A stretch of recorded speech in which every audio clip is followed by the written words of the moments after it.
Walk into a modern classroom and you will find a system flooded by artificial intelligence. Students are now handing entire assignments over to digital agents, outsourcing the work of generating arguments and structuring prose. This chart shows the rapid adoption of generative AI in education over a single year.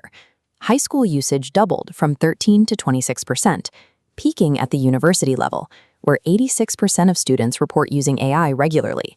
Plagiarism detectors like Turnitin have already flagged over 22 million papers, showing significant AI generation. Using these tools to summarize a complex book or draft an essay removes the mental friction required for learning. It allows a student to produce a finished product while avoiding the cognitive process that justifies the grade. The immediate concern is academic integrity, but the long-term risk involves how we process information. When we outsource the labor of the brain adapts to that absence of effort. Before chatbots, we must look at our cognitive baseline. This graph tracks the government's measure of reading proficiency, starting stable in 1990. Notice the plummet in 2022, the sharpest drop ever recorded.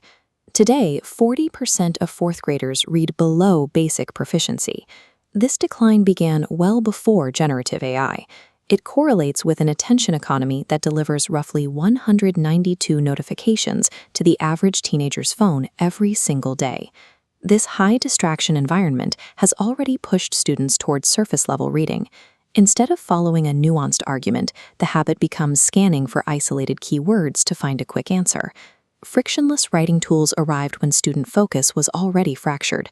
This combination turned a steady decline in reading scores into an immediate literacy crisis. Biology dictates the human brain operates as an optimization engine. It monitors its energy use, seeking the path of least resistance to conserve resources. We see this optimization in a 2011 study published in Science, titled Google Effects on Memory. Researchers wanted to see how access to external search engines changed our internal storage habits. When people knew information would be stored on a computer, their ability to recall the facts themselves dropped. Instead, their brains prioritized remembering exactly where the information was saved. Psychologists call this cognitive offloading. It is the biological process of using external tools to reduce mental effort. Every time a student prompts an AI to generate a draft, they send a biological signal to their brain that this information is stored elsewhere. They are essentially telling their neural pathways for recall and synthesis that they are no longer needed. Maintaining those pathways requires a specific type of friction. Neuroscientist Marianne Wolf calls this deep reading, the slow process where we connect new ideas to prior knowledge and practice critical thinking. A 2014 study called "The Pen is Mightier Than the Keyboard" highlights the value of this friction. Researchers compared students who typed their notes against those who used the slow, physical act of handwriting. The handwriting group scored higher on conceptual questions. While typing allows for verbatim transcription, the slowness of handwriting forces the brain to synthesize and reframe concepts in the student's own words. The mental speed limit is the entire point. This is why the comparison to calculators is flawed. Calculators handled arithmetic, so students could focus on higher-level logic. AI removes the very act of structuring that logic. Writing is the process of thinking. When we eliminate the difficulty of finding words and organizing an argument, we don't emerge as better thinkers. We become prompters with atrophied minds.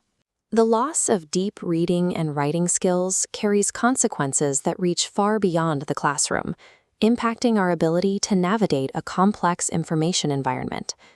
Data links low literacy to severe socioeconomic outcomes. Populations with diminished reading proficiency experience lower lifetime earnings and reduced participation in democracy. Most critically, an inability to understand the nuances of an argument makes a population highly susceptible to misinformation. Generative AI is not an inherent tool of destruction. For students facing genuine barriers, it can support a technique called scaffolded learning. Scaffolded learning involves using a system for support while the student does the active mental work. AI can suggest vocabulary or help organize a chaotic outline, provided reasoning remains with the human. We risk a citizenry that can no longer evaluate the logic of the words they read or the emotional weight of the stories they tell. The path forward is built on neuroplasticity. The human brain is adaptable, our cognitive functions remain trainable, and we can rebuild them through repetition. Recovering these skills requires a deliberate choice to reject technological efficiency in favor of mental effort. This means accepting the frustration of a blank page. It means spending 10 minutes to find one specific word, drafting an argument that fails, and enduring the embarrassment of a flawed draft. That struggle is not a sign of failure. It is the essential biological friction required for human intelligence to grow and survive.